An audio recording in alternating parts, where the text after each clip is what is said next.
What up, martial arts and fitness people? Today in today's documentary Sunday reaction video, we're gonna be watching another food documentary. It's going to be junk food, sugar and additives. 40% of the global population is overweight or obese. Highly processed industrial foodstuffs are largely to blame, which I completely agree with. But food companies continue to focus on products that are addictive. So for example, when you have like this Pringles package, the ratio between fats and carbs is precisely calculated how it's the most delicious for you, which is obviously something that every company wants to do, because then you are buying the products even more. And also the shape, this shape that is so strangely looking, why would you make a chip like this, is also something that soothes our mouth. And exactly what is with all those things, we're going to find out. So grab yourself something to drink, grab yourself something to eat, high protein for always, for sure. And then I would say, let's go in the video.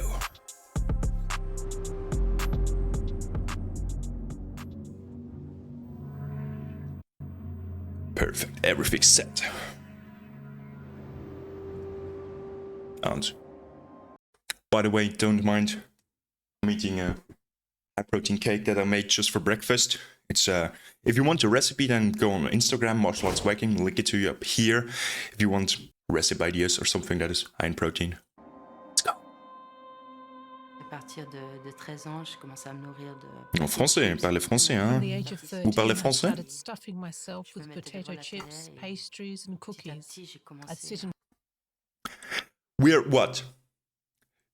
25 seconds in and already something to say, because listen, when you have such a situation, then the parents are to blame. And why are the parents to blame? Because they don't know better. And this is now where you come into place. You have to know better. You have to teach yourself that you can then teach your child or your children that you can prevent this thing. The child is just going to do what his parents are going to do because you are a role model. And not by saying it, by actually living it for them. So when you exercise, then your kid will see, oh, my father exercises, my mother does exercise. Maybe I should do this as well. And they will think of it as a playful way of interacting with you, spending time with you. And that's something so great. In my kickboxing gym, there are always children around. They're playing, they're doing handstands and whatever. That is so nice to see. But if you or me as a parent is not showing it to the kid, why should the kid ever come on his own idea, oh, maybe I should do sport, maybe it's going to be beneficial for me? It will never be. Maybe when it's older, maybe when they come into adolescence, maybe 60, 70, 80 years old, the boys start to pick up something, but then it can already be maybe too late. So from the start, teach yourself good for your children. in front of the TV and just eat God damn it. and more. The ads showed all this stuff that looked really tasty, and I needed to try everything. At school, I got picked on a lot about my weight. I was angry with myself. Why am I gaining so much weight? Why am I so ugly? Why do people think I'm a monster? Why do I Kids are so mean, man. by strangers just because of how I look? I was mad at myself for putting on so much weight and not being able to lose it. In movies, people seem to have no problem losing weight. Steroids. But reality is different.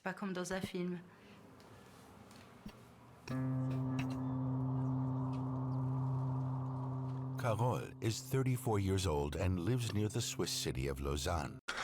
She lives in my country. I'm also living in Switzerland, in Bern, the capital. Oh, cool, man. Awesome. Since her teens, her diet has consisted primarily of sandwiches, snacks, and sugary drinks.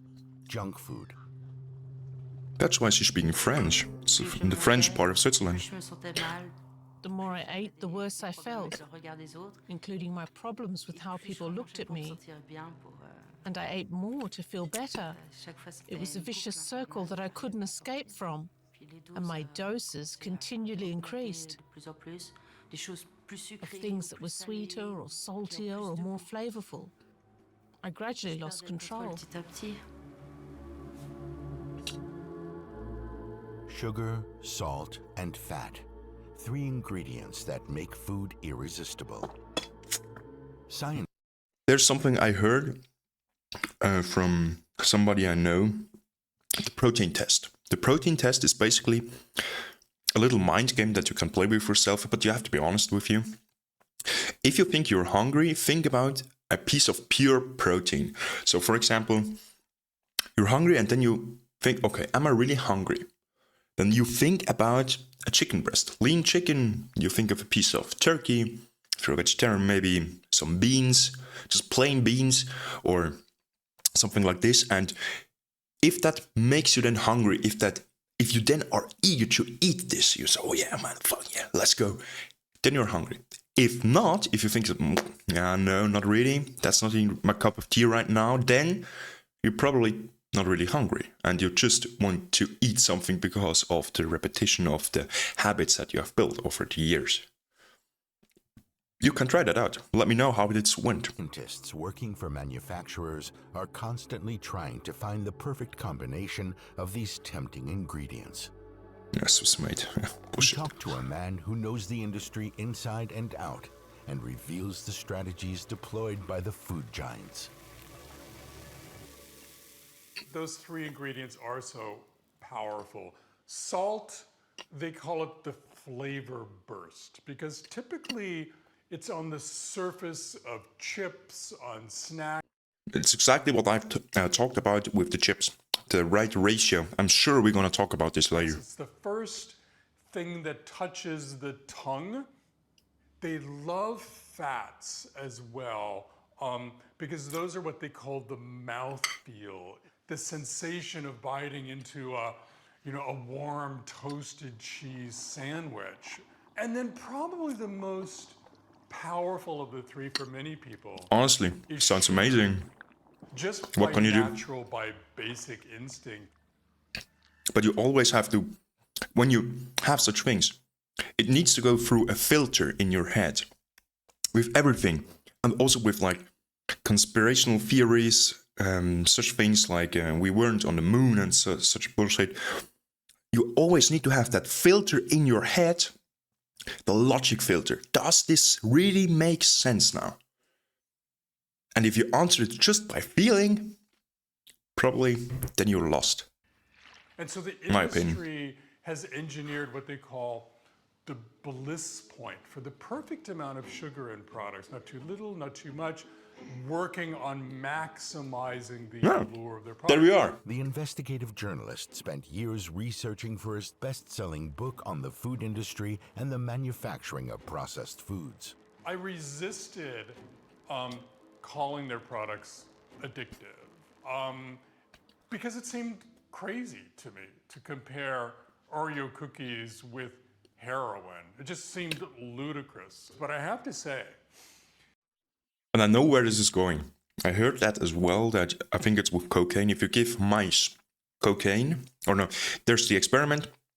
You have mice in a cage and then you give them the opportunity to choose sugar or cocaine. And they will choose the sugar almost any time over cocaine. The meaning of this experiment should tell us that sugar is even more addictive than cocaine, which is, in my opinion, something okay to say, but you have to be really careful because we're comparing mice to human beings and we are on another level. You cannot compare this, right? For human beings, that's going to be something else, for sure. But it's a term or a general direction that it's going to tell us. But you have always take it with a grain of salt. Lol, pun intended. that several things completely changed my mind. And I'm now convinced that in some ways these food products are even more problematic for us than tobacco, alcohol, even some kinds of drugs. Some kinds, yes, but It's no longer a secret Smoking, that drinking. these highly processed products are directly linked to the global obesity epidemic.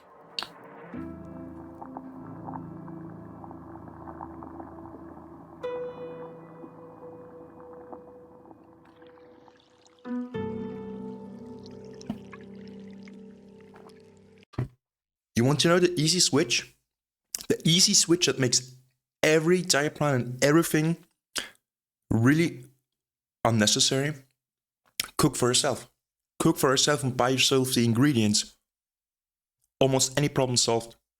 Thank me later. Here's a course for 99 bucks. Carole is a patient at the obesity clinic of the University Hospital in Lausanne. 2 years ago, her obesity almost killed her. She was barely able to move or even breathe. She's recently undergone gastric bypass surgery, which drastically reduced the size of her stomach. Voilà, je vous en prie, je vous laisse passer. Carole's come to the I clinic know a lot of to see people, an not a lot of people, I endocrinologist know and a one or the other psychiatrist. She's friend of already mine shed who did the 35 same. kilos, Helped, but has really a lot helped. of things to relearn, such as the sensation of feeling hungry or full. She also has to learn self-respect again. She's got a long road ahead of her. Depuis l'intervention, comment ça se passe pour How vous? have you been? J'ai l'impression que j'ai pas changé, que j'ai pas perdu de poids. I don't feel like there's been a change or I've lost any Not weight. lost any, yeah. Ça va qu'avant. In the mirror, I can't see any Au niveau difference. des habits, I do see it in the clothes, though. le t-shirt que j'ai mis The aujourd'hui. shirt I'm wearing used to be too small for me, Puis je peux de nouveau le mettre. and there are some pants that were too small that I can wear again, and others that are now too big. Ils sont trop grands. The multidisciplinary department at Lausanne University Hospital has around 1,500 overweight patients on its books. Carole is one of the 220 who suffer from obesity. On a vraiment une explosion de ces patients qui souffrent. We've seen an explosion in the number of patients suffering from extreme obesity. In recent decades, our immediate environment has seen changes so profound that we now call it obesogenic or toxic, and toxic in terms of calories. Calorique. Advertising and special promotional offers encourage us to eat more and more food. I mean, the thing with the promotions that really puzzles me is why the fuck is it allowed in certain countries to advertise sugary cornflakes with Marvel, Disney, whatever sujet on it to children? Why is that allowed? The child that comes, oh, there's Spider-Man on it, I want it, I want it, I want it. Just because there's Spider-Man on it, not for what is inside. God damn it. How can this be possible? And often of poorer quality. And this compromises our personal freedom. Liberté à nous d'individus, elle est ici entravée. Here in Switzerland, I have to calm myself. 42% of the population is overweight. 42% in my country is overweight. I'm just now thinking about my friends. So that would mean almost every second of my friends is overweight. So just for the people I know, I would say my feeling is it's a little below. But I have a lot of friends that do martial arts, fitness, they look for themselves. General population, so to speak, which is the logic filter now I have to play. Here are the numbers. I have to believe somehow. Because if I now say, oh no, that number, that's not true because my feeling is otherwise, my experience is otherwise, that's not science. 1 in 10 is obese. Il y a une conjonction. There's a link between the emergence of ultra-processed junk food, the decrease in physical activity, and increase in screen time. And this ensemble of environmental factors favors the explosion of obesity that we're currently seeing. L'explosion de l'obésité qu'on observe actuellement. Research papers show growing indications of the link between obesity and the consumption of industrially processed foods. Absolument. C'est vrai que Absolutely. les aliments ultra transformés, Ultra-processed foods often have calories in extremely large quantities, while not necessarily making you feel full. et qui ne génèrent pas nécessairement. And in the context of this explosion in obesity, these foods clearly play Yeah, a fuck major you all. role. Dans l'explosion de la prévalence de l'obésité. A doctor linking unhealthy food to obesity is understandable, but what we might not expect is the world's largest food manufacturer admitting the same. In 2021, And believe me, Nestle is fucking huge. I lived just a couple of weeks. I lived in a village that was just created because of Nestle.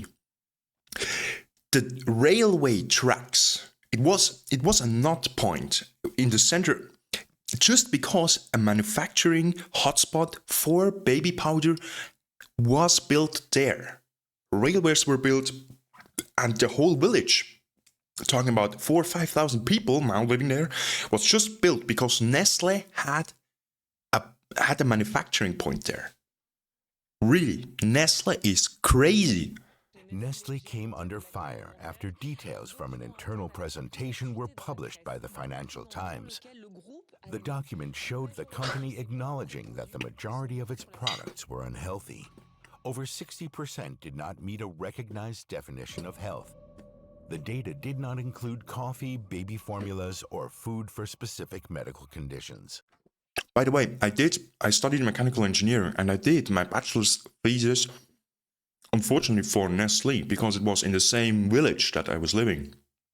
And I studied how you can make baby powder some kind of better, because they're taking the air out of the ambient and they're drying it in a spray drying process, which is a huge tank. Then the formula is sprayed in, and they mix it with a hot stream of ambient weather, and depending with ambient air, and depending on what weather is outside, it can change the state of the product at the end of the process. And that's not what you want. You want always to have the same state of the product, the same specifications, because that's what you're going to sell, right?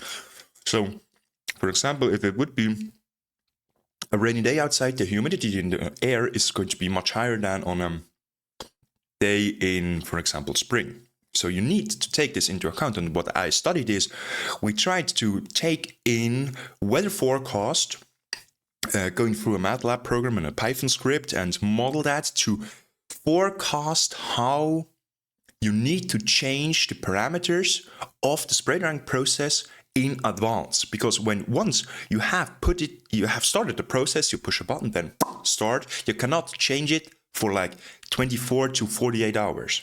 And that's what I did in my bachelor's thesis, and it was really interesting, really, but it also showed me like the influence that Nestle has. The presentation was intended for company executives as a basis for revising their corporate strategy. And the multinational's response to the revelation?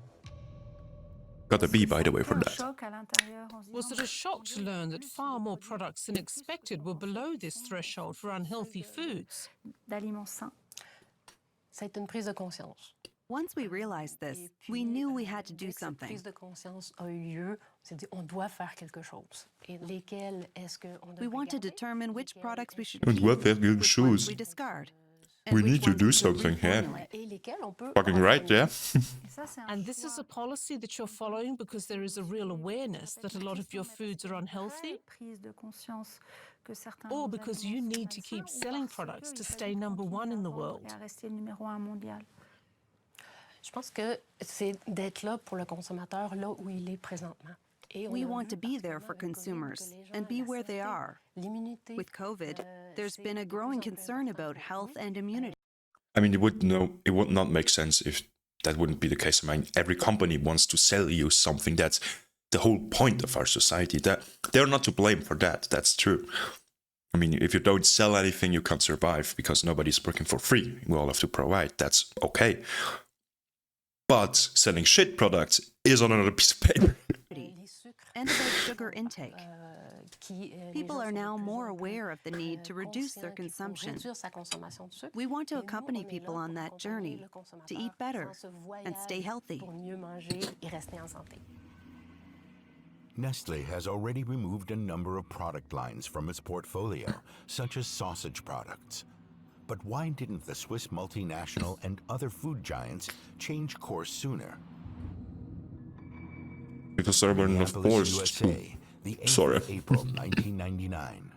A secret meeting brought together the CEOs of the country's 8 biggest food companies, among them Nestle USA.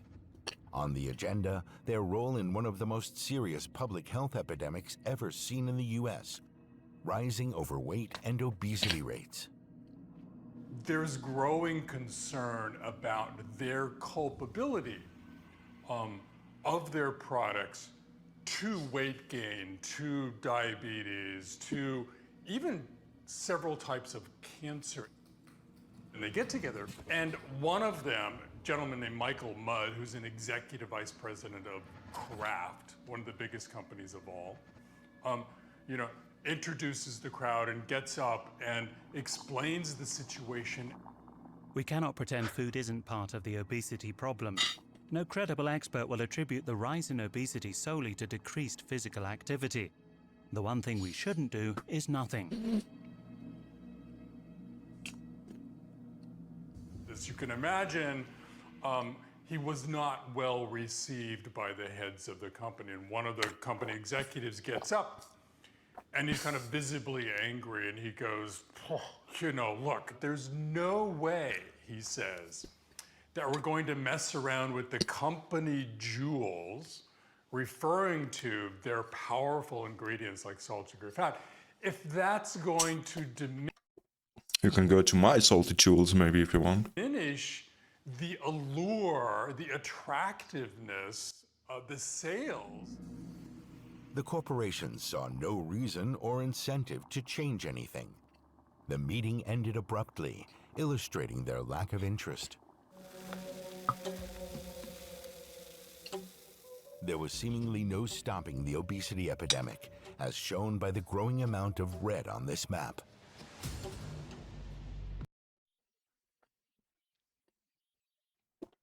So the States, poor countries, Austria, no, that's not Austria, it's Poland. Austria, Switzerland, France, Italy, Spain, Portugal, I think Algeria, Morocco. China, not really. That's kind of surprising. Oh, that's, by the way, the year when I was born, but maybe because they were not so developed that time, but that wouldn't make sense in that here, Northern Africa countries. Okay, let's go, let's see. Rapidly increasing worldwide. The darker the shades of red, the higher the rates of obesity. Oh, we're doing fairly well in Europe here, in Switzerland. Okay, yeah, the States. Mexico is among the countries most gravely affected. Over 3/4 of the adult population. Yeah, that's crazy because the government had a deal with, I think, Coca-Cola, it was. Or I think it was Coca-Cola. I cannot remember it on the top of my head. Don't take me 100% seriously here, but I think they had a deal with a soda manufacturer that sugary soda was cheaper than fucking water, than fucking irregular water. And because they can't really drink at some places the water that comes out in their houses, they have to buy water. And if it's more expensive in a poor country, for sure they're going to buy the soda. I would do the exact same thing, man. Fuck. Oh, God. Here are classified as overweight or obese.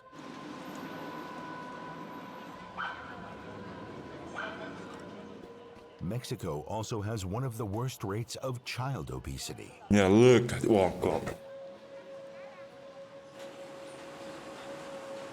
In grocery stores here, the shelves are packed with junk food. Look at this shit.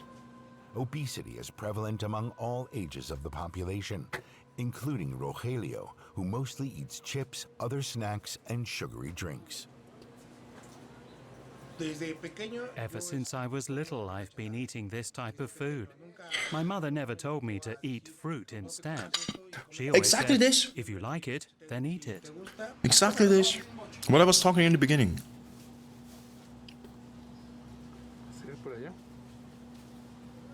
Rogelio is a cab driver. He spends up to 12 hours a day in his car.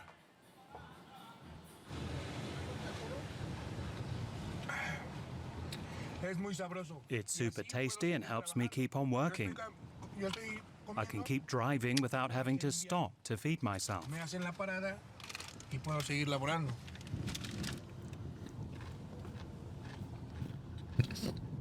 Different driving styles in different countries, man. That's crazy. At home, it's the same. Fast, fatty, and cheap food, washed down with soda. Rogelio has 2 children, a daughter in her teens, and a little boy. I'll show you some pictures where I was a little fat. Me with my son. No, no, man, no, Yeah, I man. weighed about 120 kilos. I did the same. In this picture, 126 kilos. I show you the picture where I started. Was all that weight a burden? Yes, I was really suffering. You don't want to go out anymore because you're immediately out of breath. Yeah, 100% agree. And I Honestly, understand you, I my was just friend. lying around and eating continuously. Since then, I've been trying to lose some weight. Okay, here are the pictures of me when I started.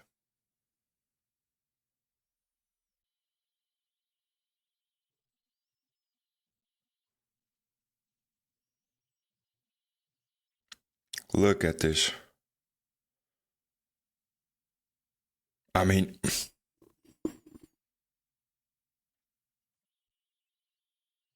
that was such a dark time, man.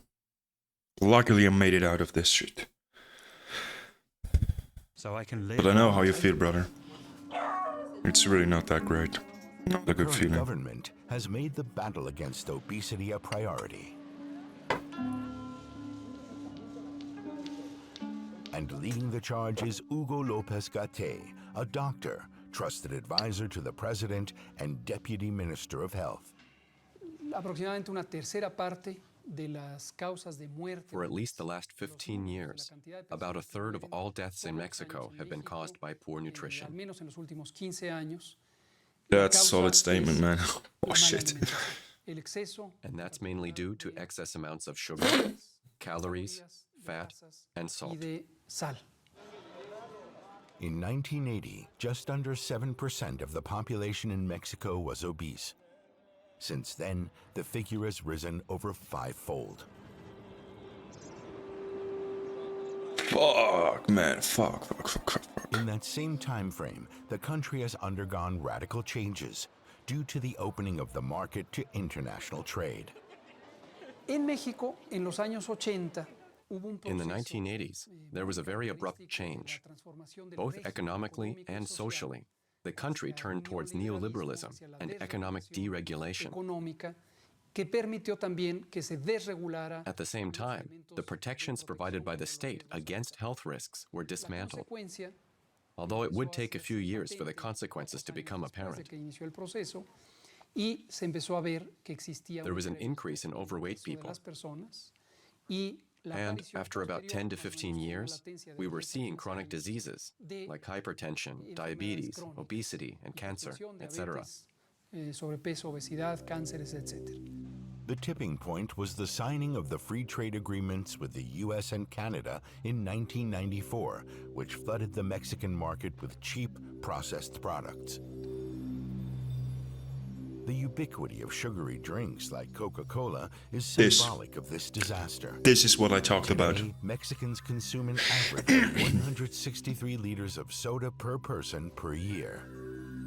With That's what half a liter a day. The Mexican roughly parliament passed 3 essential regulations. A little less. A sugar tax, a clampdown on every person targeting children, and yes, a warning label prominently. This year, that's what every damn country needs. I don't fucking care if you feel like supervised or whatever. You are not the smartest in this world, and me neither. You need to be supervised because we don't know better.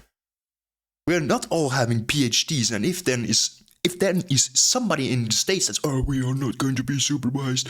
We want to make your own choices." You don't make good choices, my friend.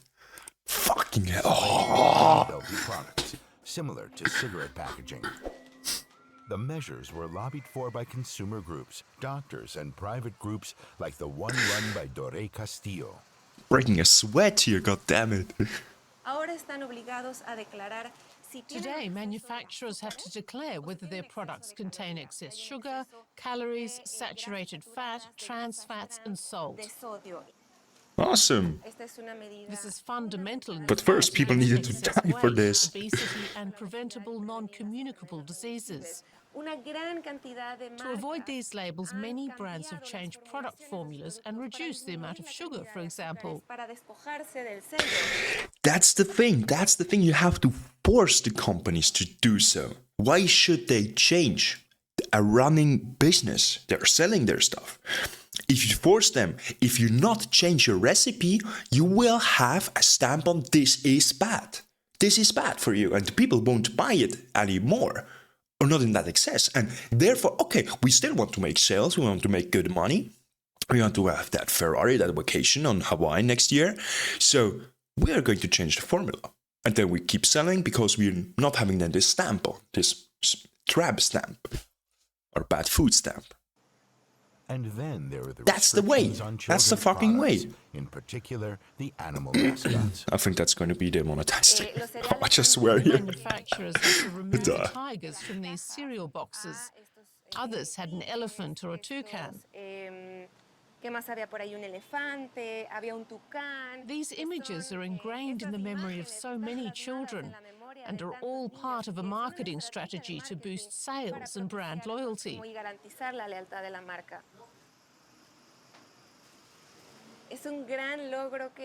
It's great to see these labels and different packaging helping people make their decisions.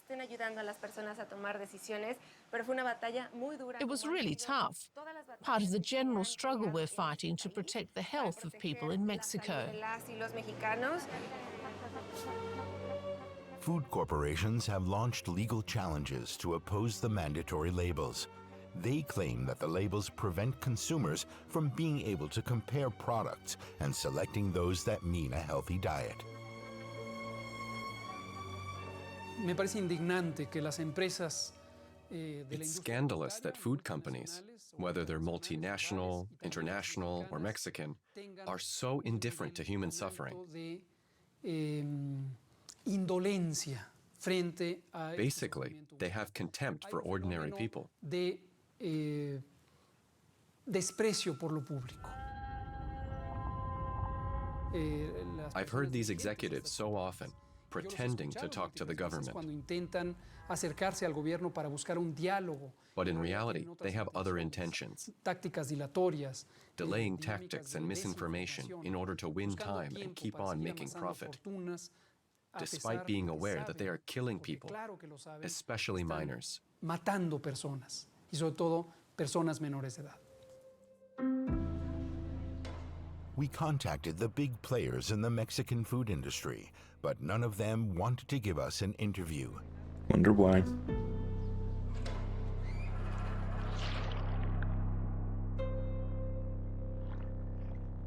As for the situation in Switzerland, here there are no legal constraints in place to combat overweight and obesity rates, despite them costing over 8 billion Swiss francs a year in healthcare. 8 billion maybe doesn't seem to be much, but you have to take in mind that we are just 8 million people, roughly 8 million people. Not like the States, what, 300 million? I don't know. How about 50? I can't remember off the top of my head, but much more, you know what I mean. It's already been adopted in over 50 nations around the world. Among them are a number of European countries, including France and Britain. And it works. We take the example of a bottle of Fanta bought in a store in Britain, where it's subject to the special tax. Some of the sugar has been replaced with a sweetener, reducing the sugar content to 4.6 grams per deciliter. The same drink in Switzerland contains 10.3 grams of sugar, over twice the amount. What you say? Just don't drink it. Drink zero. Drink the zero variant, or don't drink it at all.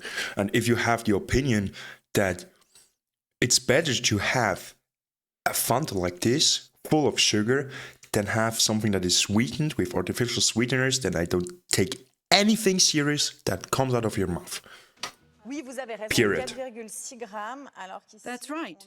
4.6 grams as opposed to 10.3. It's difficult to tell whether what you're consuming is healthy.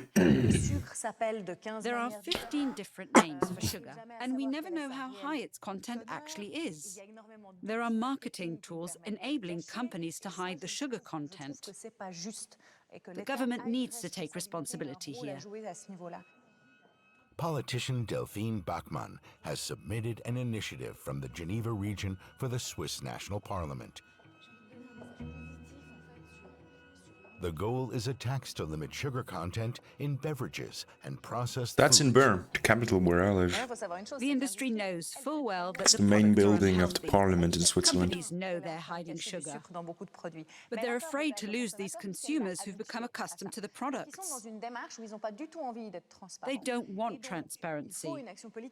What we need is political action, and there are signs of that in a few regions. My hope is that the accumulation of political moves will push our authorities into action and also raise awareness among the population about these issues and bring about change. Over the last few years, a series of motions have been submitted calling for state intervention to no avail. While a sugar tax is not yet on the agenda, the Parliament is planning possible restrictions on advertising to children.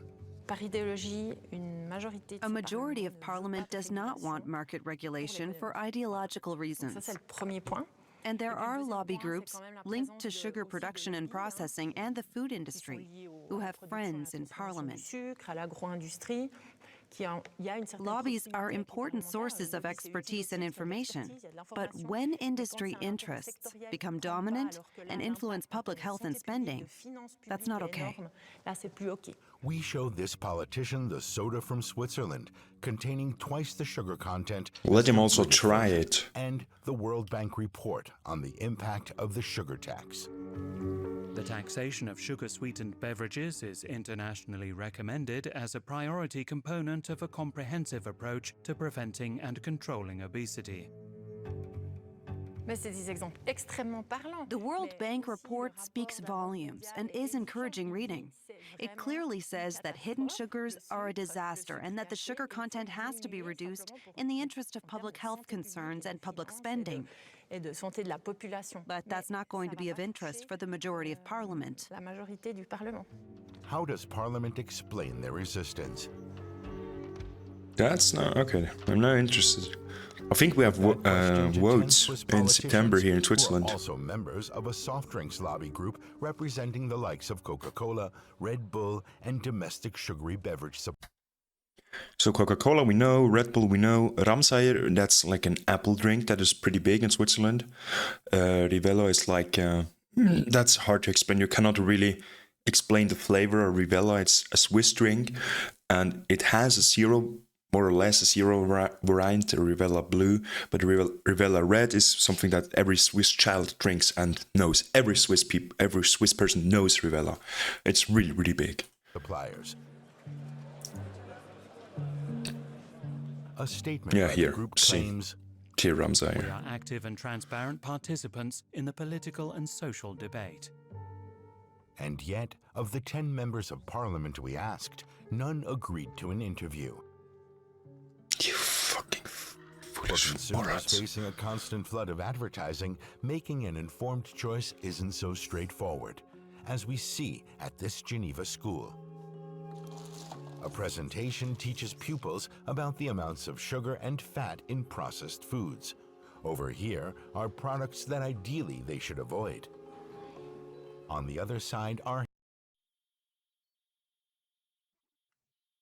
Okay, I don't agree fully with this.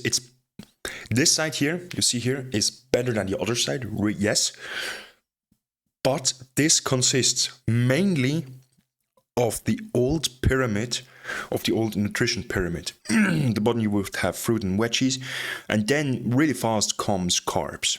Carbs in form of some kind of bread, pasta, all these things. And I don't have this opinion. I have another opinion. My recommendation for my friends or other people that ask for help in nutrition or in the gym is always prioritize protein with every meal that you eat. May that just be a snack, have something protein rich at the side. Aim for 2 grams of protein per kilogram of body weight. So I weigh in at around 90 kilos, so I would go for like 180 grams of protein per day. Then fats, 0.8 to 1 gram. If you really want to go into the nitty-gritty details, so I would say 90 grams of fats, not oil from sausages, avocados, nuts, all these good things, and then fill up the rest with carbs. Because fat and protein are essential. Protein is mainly here for restoring and rebuilding the body when we damage our muscle cells in training, for example, but also for our skin, for example, when it rebuilds itself, it needs protein. And the fats are here for our hormone regulation. So that's something we need. And the carbs is the simplest energy source. You can also live from ketosis, but that's a little bit more complicated, but it also works. That's why low carb and ketogenic diets work, because people don't die from it. So otherwise we would have heard from this. So that is also a way, but the simpler way for the body is just using carbs. And by using carbs, you need to have a look at how much you expend during the day. If you have a highly active lifestyle like I train at least once a day, every day per week, sometimes twice a day. I ride the bicycle 10 to 45 minutes per day to go to university, go to my training, whatever. Then you can have a lot more carbs because you're spending more. But if you have an office job, then you can't have that much carbs. You can't have always the pasta for lunch and for dinner and the rice and whatever. You need to make changes, otherwise you're going to be obese. That's just life, and it's not unfair, because if you're not moving more, then you don't spend more, and it's just in versus out at the end. The kinds of foods they should be consuming instead of potato chips and sugary drinks. In its context, with this context, I think it's okay. But also make sure protein is important. Please. Show us what they normally eat. Okay, I'm interested. Can tell you what I had. Can you show us what you have there? Not bad.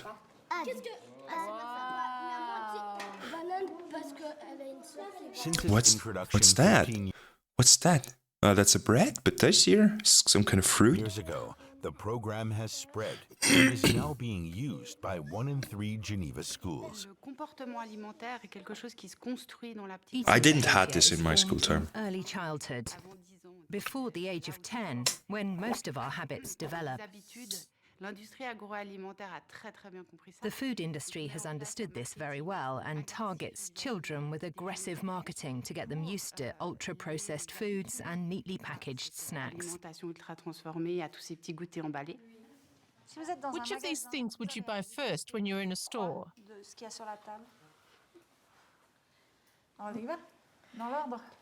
Kinder Bueno, candies, M&Ms, and apples. Chips, waffles, candies, and M&Ms. That's all. Why? They look tasty. And you? Everything over here. Most people have cravings for sweet, salty, and fatty foods. But for some, So like do I. Rebecca, these cravings can become a serious health problem.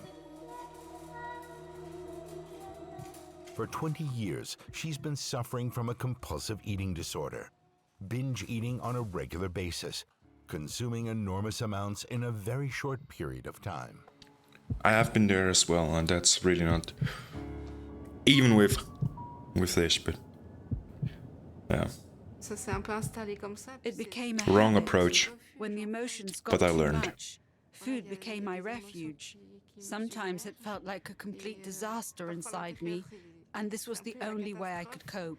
Et pour moi, c'est devenu le moyen de gérer tout ça. Rebecca has been out shopping to show us what she would typically consume when emotional stress led to binge eating. A courageous step on her part. I literally know every of this product. Everything. So you'd eat all of this in one sitting? Maybe not everything, but most. Whoa, shit, okay. Well, I could do this as well. I mean, pizza, that's twice, and then it's inhaled. This takes a little bit longer, but you can eat this while waiting for the pizza. This as well. This is the dessert here, and this maybe here. Biscuits. You could have then as a snack later in the evening. That's solid. You can have this. I did a video where I ate like I think 12,000 calories in 12 hours. I'm gonna link that also to you here somewhere in the cards and also down below. That was quite a challenge. Mais une grande partie, oui. And how do you proceed? What would you start with? Là, je commence Ravioli. par les raviolis. Oh, ravioli, yeah. The ravioli That's with for meat? lunch. Avec la Yes, crème. with cream sauce. How much? L'entier. The whole pack. Et le Plus grated cheese. gruyère. Entier. Also the whole pack? You see in her face and in her eyes how this is bothering her. It's not easy for her to talk about this, Has right? to go. And then you carry on eating? That's so brave to speak about Depends it on how like much this room I in still have public. in my stomach. L'estomac aussi, il faut encore accueillir quelque chose. Bon, déjà, ceux-là, ils ont déjà été mangés. These I would have eaten on the way here, En entier. the whole lot. Oui, oui, ouais. Ensuite, je Then pense perhaps a couple of madeleines, peut-être une ou deux madeleines. and then some cookies, Après, the whole un pack. paquet de biscuits, l'un ou l'autre, c'est égal, en entier. En entier. Ouais. Et là, vous. And how do you feel then? Ah ben, pas Not bien. good. Enfin, The first few bites are always nice. You Yeah, then you feel shit, and then you want it again. The feeling of the first couple of bites, and then you do it again, and bam, bam, bam. have the taste, Rabbit hole. and you enjoy eating these products. But after a while, there's no more pleasure. manger ces aliments. Au bout d'un moment, il y a plus de plaisir. And then it's simply not possible for you to stop eating? Non, No, c'est I vraiment don't physiquement stop until I que have to, j'arrête. physically. Quand l'estomac, When the stomach ache is so bad that I can't sit or lie down. Yeah, then it's medical. And if it's really that severe, at that severe stage, you need to see a doctor. Don't take anything seriously that you see on social media, please. Please do me that favor. Not what I tell you, not what other influencers, health experts tell you on social media. You need to see a doctor face to face. Pour avoir de douleur. A nutrition expert. And you feel ashamed? Oh, Yes, beaucoup. absolutely. Très grande honte. C'est That's pour ça why I do it in secret. je le ferai en cachette. I feel ashamed because nobody's asking me to eat all of this stuff in these excessive quantities. C'est vrai, personne me demande de manger ça, et puis c'est des quantités beaucoup trop grandes. Why are you telling us about this now? Ben, Saying it out loud is part of my journey. Acknowledging it and admitting to myself that I have a problem. I'm trying to find a way out and a solution. And I want to tell people that this isn't easy. It's not just a question of willpower. Et aussi de dire aux A lot of it takes place behind closed c'est pas doors. si simple. C'est pas qu'une question de volonté. Et oui, il y a beaucoup de choses qui se passent à l'abri des regards. Rebecca also sought help from the obesity clinic at Lausanne University Hospital. She's now working with a psychiatrist on her relationship to food. in Wonder order to who's prevent paying for future this. binges. I wonder if this is covered by the insurance in Switzerland. I hope it is. I really hope it is. It must be. It must be. Because it's something that also the companies, the insurances, can benefit from it when people are not getting obese. I mean, they even pay you a couple of bucks. For example, the fitness abo in the gym that I had prior, 2 years prior, was $690 per year, and they paid $200. And depending on which insurance you have, they pay more or less. So that's for young people. That's really something that you need to consider, how much they pay for your fitness sub if you are an active person. And I mean, they have something from this because they then don't have to pay doctors when you have then the problem. So they also have an interest, and that's rising. That is a rising trend in Switzerland, and I think that's something pretty good. I hope you have this in your country as well, wherever you're from and watching this. How have you been doing since last week? Good. L'ingestion est tellement rapide et le type d'aliments. The intake of food is extremely quick, and the foods are often those that generate a feeling of excitement and craving. In many cases, sweet, fatty foods. It's at this point that they lose control and are unable to stop. C'est-à-dire qu'elle ne peut pas s'arrêter. Countless experiments have been conducted on Oh, people there we have losing it. control when consuming particular substances. This rat is quick to learn that pressing a pedal will reward it with a dose of sugar, which it then eats frantically. A similar experiment showed that rats prefer consuming sugar to cocaine. Take this with a grain of salt. We're talking about mouses and mice, not about humans. The power of sugar is far more important than previously thought, as was confirmed by this experiment. Well, obviously, yeah. Boutrel heads the Neurological Research Unit for Addictive and Eating Disorders at Lausanne University Hospital.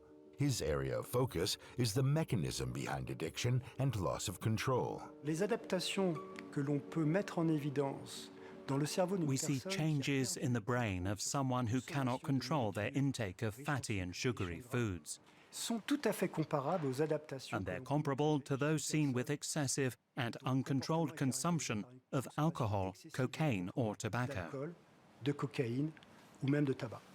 But it's addictive, We can then draw I a presume parallel that's the between same. the agri-food industry and the tobacco industry L'agroalimentaire et in l'industrie, terms of the way they've optimized their ils products ont optimisé leurs produits, modifié and how they've changed the very nature of their product. I mean, if you have a friend that smokes, or if you smoke yourself, a regular cigarette, if you light it up and then let it just burn, it smokes itself. Because there's a lot of products in there that make it burn faster, so then, yeah, it is nicer, they say, but yeah, really, it's just ripping you off. And if you have a cigarette, a self-rolled cigarette, and there is nothing in, nothing's, no bleach in it, nothing, just all natural, it goes out. It doesn't smoke itself. That's also something I discovered back 10 years, I think, so when I was a little boy, or less. In this case, ultra-processing. Tobacco companies add texturizers and flavors Yeah, exactly, to yeah. optimize the nicotine efficacy. The objective in both cases is to retain their consumers and increase sales. voire peut-être d'accroître leur part de marché.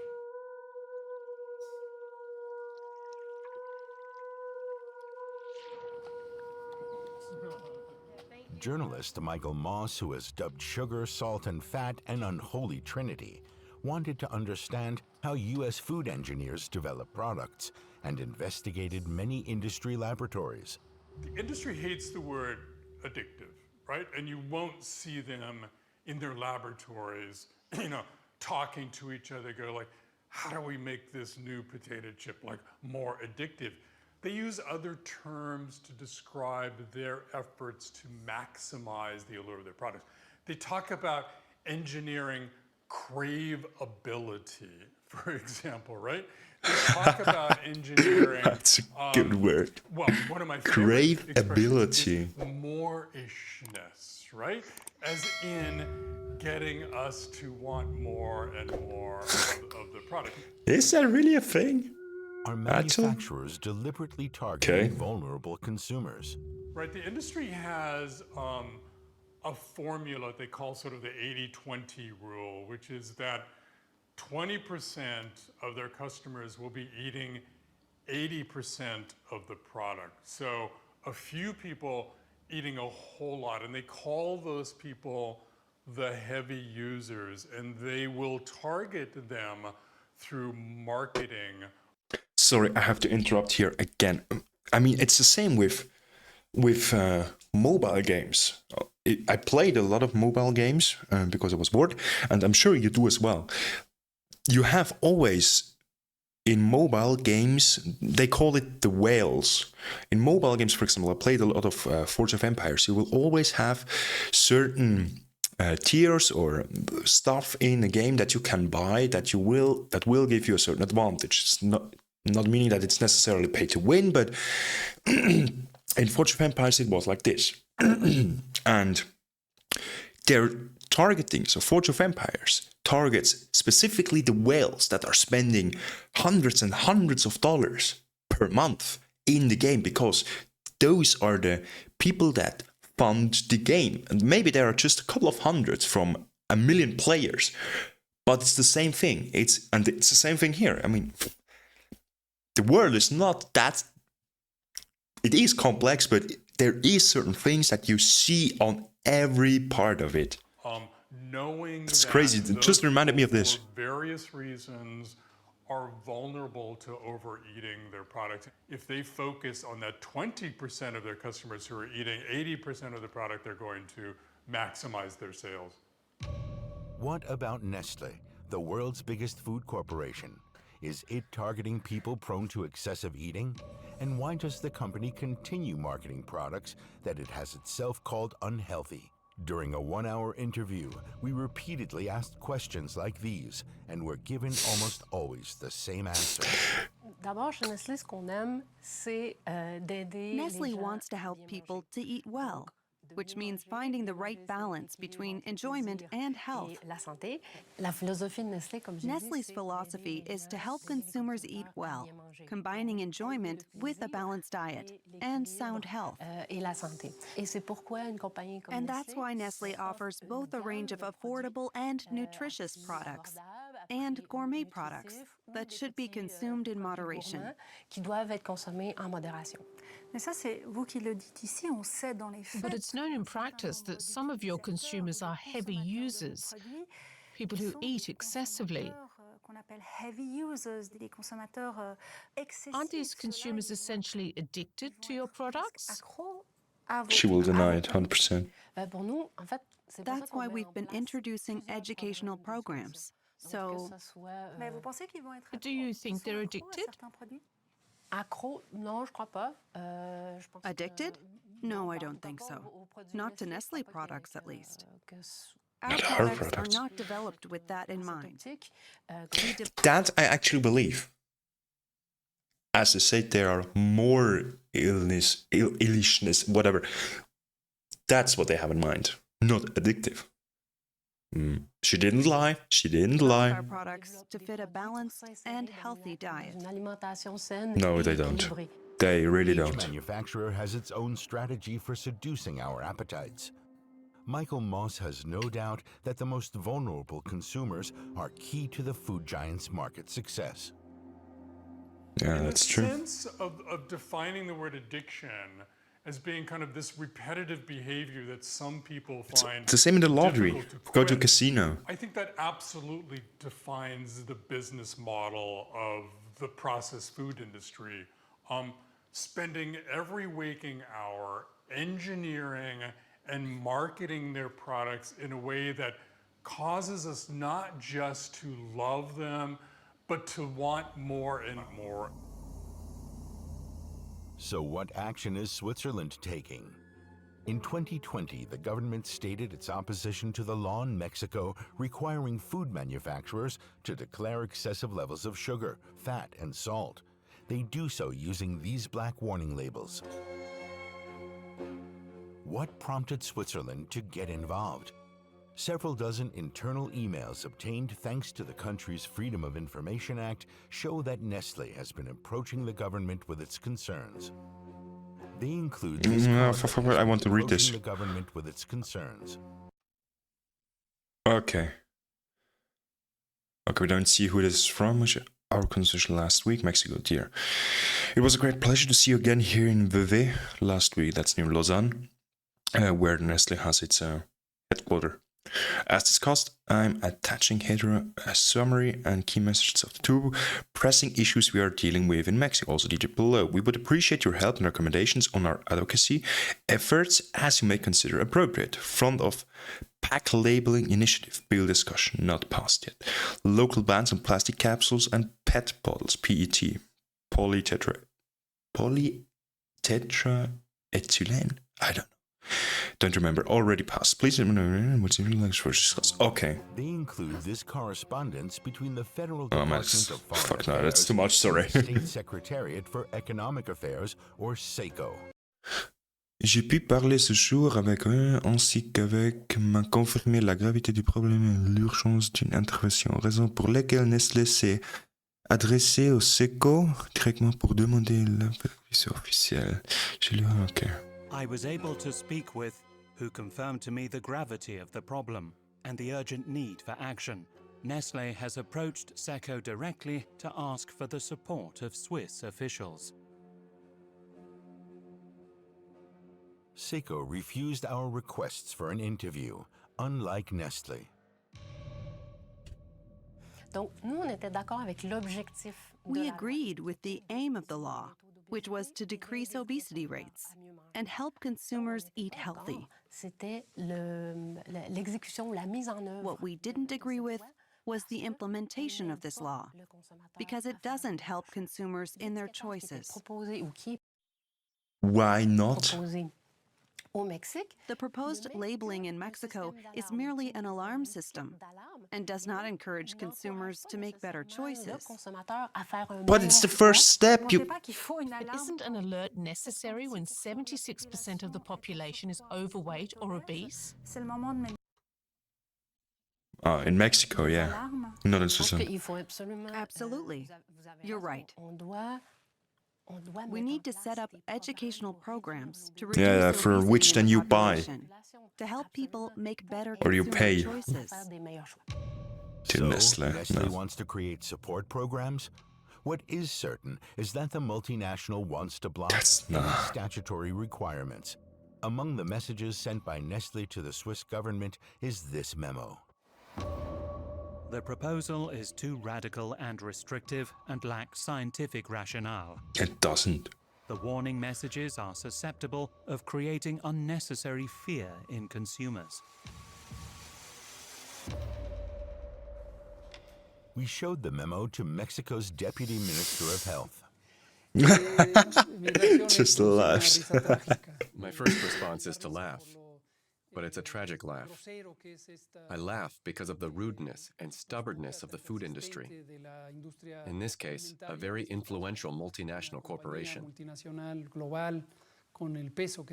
The companies have spent many years developing this rhetoric.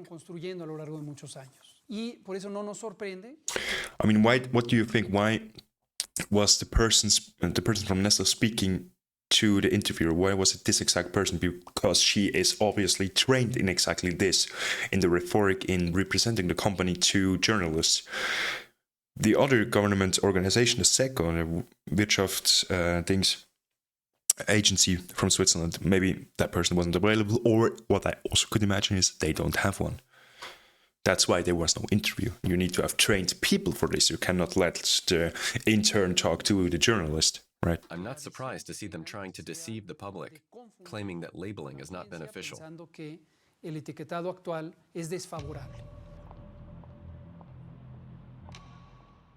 Nestlé has now even improved the formulas for a range of its products in order to avoid the dreaded black labels. Es entendible que las It's empresas understandable for companies to protect their interests. But economic and private interests cannot be placed above the public interest. That's why we talk about separating the economic interests from political power. The political power of a sovereign nation involves protecting, defending, and promoting public interests.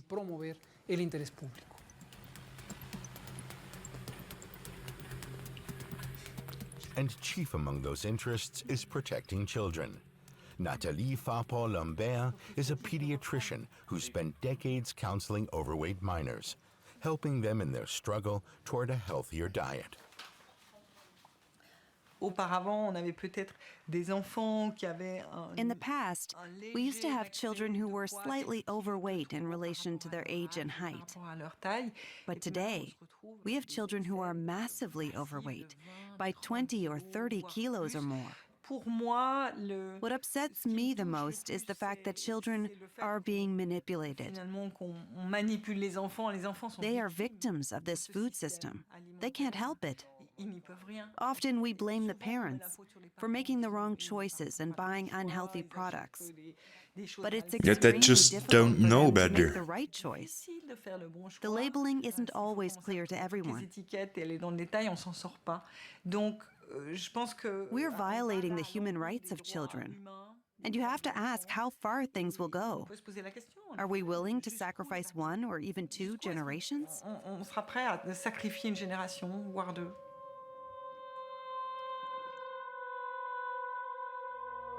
Drastic words.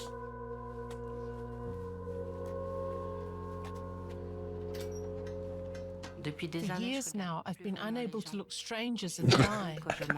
I've suffered so much. Merci pour la sécurité de vos enfants de refermer la chaînette. From the mocking and the insults that I've retreated into my own bubble. Sometimes I don't even And she does think exactly of this. myself as a person.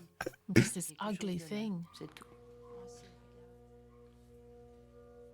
What if you didn't have your children? I'd have let myself go completely and would have been dead years ago. I didn't love myself enough to find an escape. I only did it for my children because I love them and I want them to have a normal mother.